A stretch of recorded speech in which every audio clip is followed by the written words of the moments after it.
আসসালামু আলাইকুম, কেমন আছেন সবাই? আজ নিয়ে আসলাম আপনাদের জন্য বাটার চিকেন রেসিপি করে। খুবই সুস্বাদু, যেমন দেখতে সুন্দর ঠিক তেমনই ইয়ামি হয়েছে। বাসায় যদি মেহমান আসে আপনারা এভাবে তৈরি করে দেন তাহলে খুবই খুশি হবে। আর বাচ্চারা তো খুবই মজা করে খেয়েছে, এত সুস্বাদু হয়েছে, সবাই খুবই প্রশংসা করেছে। আর এই রান্নাটা কিভাবে অনেক দ্রুত এবং সহজে করতে পারেন সেভাবে আপনাদের দেখিয়ে দেব। পুরো ভিডিওটা মনোযোগ দিয়ে দেখবেন। এজন্য প্রথমে নিয়েছি 1 কেজি পরিমাণে মুরগিতে আমি হাড়সহ নিয়েছি, বাচ্চারা পছন্দ করে, আপনারা চাইলে হাড় ছাড়া নিতে পারেন। প্রথমে দিয়েছি 1 চা চামচ লবণ, 2 চা চামচ আদা রসুন বাটা, আর 1/4 কাপ দিয়েছি দই, অর্ধেকটা লেবুর রস। দইটা আমি পানি ঝরিয়ে নিয়েছি। আর আপনারা যদি টক দই দেন তাহলে এখানে চিনি ব্যবহার করবেন। আধা চামচ দিয়েছি গরম মশলা গুঁড়ো, আর কাশ্মীরি মরিচের গুঁড়োটা আমি ব্যবহার করেছি এখানে কালারটা সুন্দর আসার জন্য। আর 2 চা চামচ দিয়েছি সরিষার তেল। সব কিছু মেখে আমি সাইডে রেখে দেব। আর যেই সসটা তৈরি করতে হবে সেটা আপনাদের দেখিয়ে দিচ্ছি এখন। 1 টেবিল চামচ বাটার দিয়েছি, যেহেতু বাটার চিকেন আপনারা চাইলে এই পর্যায়ে তেলও ব্যবহার করতে পারেন। আর দিয়ে দেব এখানে কিছু গরম মশলা। গরম মশলাটা একটু ভেজে তারপরে দিয়ে দিচ্ছি পেঁয়াজগুলো আমি একটু মোটা করে কেটেছি, কারণ এটা পরে ব্লেন্ড করে নেব। আপনারা চাইলে পাটায় বেটে নিতে পারেন। একটু মজে আসলে দিয়েছি 3টা শুকনো মরিচ ঝালের জন্য। আর এখানে 3টা মাঝারি সাইজের টমেটো আছে। সব কিছু একটু ভালো করে ভেজে নেব।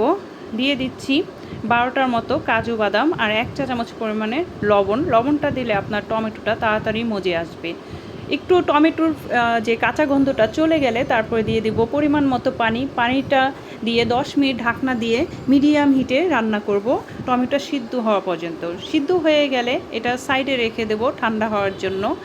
আর এখানে একটা প্যানে দিয়ে দিচ্ছি কিছুটা সরিষার তেল, অনেক বেশি দেব না। তারপর মাংসগুলো দিয়ে ভালো করে এপাশ ওপাশ করে ভেজে নেব। এটা হচ্ছে চিকেন টিক্কা সাধারণত গ্রিল করা হয় কয়লার উপরে।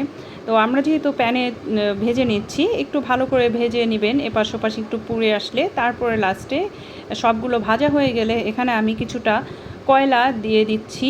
আর উপরে 1 চা চামচ ঘি দিয়ে যেন এই কয়লার ফ্লেভারটা টিক্কার ভিতরে চলে আসে, এই জন্য আবার 5 মিনিট একটু হালকা আঁচে ঢেকে রেখেছিলাম।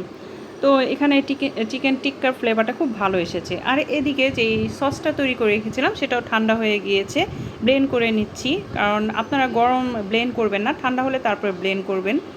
আর এটাকে ভালো করে চেলে নেবেন, তাহলে গ্রেভিটা একদমই স্মুথ হবে। আর এখানে বলে দিচ্ছি, যদি আপনারা আগে এই সসটা করতেন তারপরে মাংসটা মাখাতেন তাহলে অনেক সময় লাগতো, কারণ মাংসটা কমপক্ষে আধা ঘন্টা মেরিনেট করতে দিতে হয়। এখানে আমি সস তৈরি করতে করতে মাংসটা মেরিনেট হয়ে গিয়েছে। আর এখানে 1 টেবিল চামচ দিয়েছি বাটার, আর 1 চা চামচ কাশ্মীরি মরিচের গুঁড়ো দিয়ে হালকা ভেজে নিয়েছি।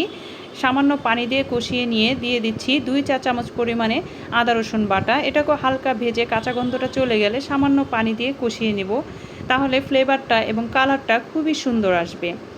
যেই সসটা রেখেছিলাম সেটা মিশিয়ে দিচ্ছি। ভালো করে মিশিয়ে বলক চলে আসলে সামান্য পানি দিয়ে দিব। যেই বাটিতে আমি সসটা রেখেছিলাম সেই বাটিটা হালকা ধুয়ে আমি পানিটা দিয়ে দেব। দেখুন বলক চলে আসছে, এখন সামান্য পানি দিয়ে দিচ্ছি।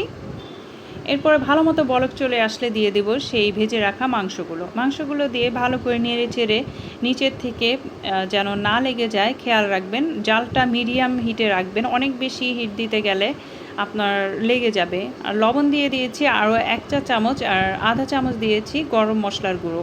সব কিছু ভালো করে মিশিয়ে নিয়ে ঢাকনা দিয়ে ঢেকে মিডিয়াম হিটে বলক থাকে এমন অবস্থায় রেখে দিয়েছিলাম 10 মিনিট, এবং মাঝে মধ্যে 2-1 বার নেড়ে দিয়েছি। লবণটা দেখে দিয়ে দিচ্ছি, আর 1 চা চামচ দিয়েছি বাটার। লবণটা আপনারা আপনাদের টেস্ট অনুযায়ী দিবেন। তারপর ঢাকনা দিয়ে ঢেকে রেখেছিলাম। আর এখানে দিয়েছি কাসুরি মেথি সামান্য পরিমাণে, আর দিয়েছি 2 টেবিল চামচ হেভি ক্রিম। সব কিছু ভালো করে মিশিয়ে নিচ্ছি। আসলে আমার ভিডিওটা কেটে গিয়েছিল, এখানে কল এসেছিল যে কারণে দেখাতে পারিনি। তারপর ঢাকনা দিয়ে ঢেকে 5 মিনিট রেখে দিয়েছিলাম। ভালো একটা ফ্লেভার এসেছে। এখন পরিবেশন করার জন্য কিছুটা হেভি ক্রিম উপর দিয়ে ছড়িয়ে দিচ্ছি, দেখতে অনেক সুন্দর লাগে। আসলে কেমন হয়েছে অবশ্যই জানাবেন এবং কমেন্ট করবেন। আল্লাহ হাফেজ।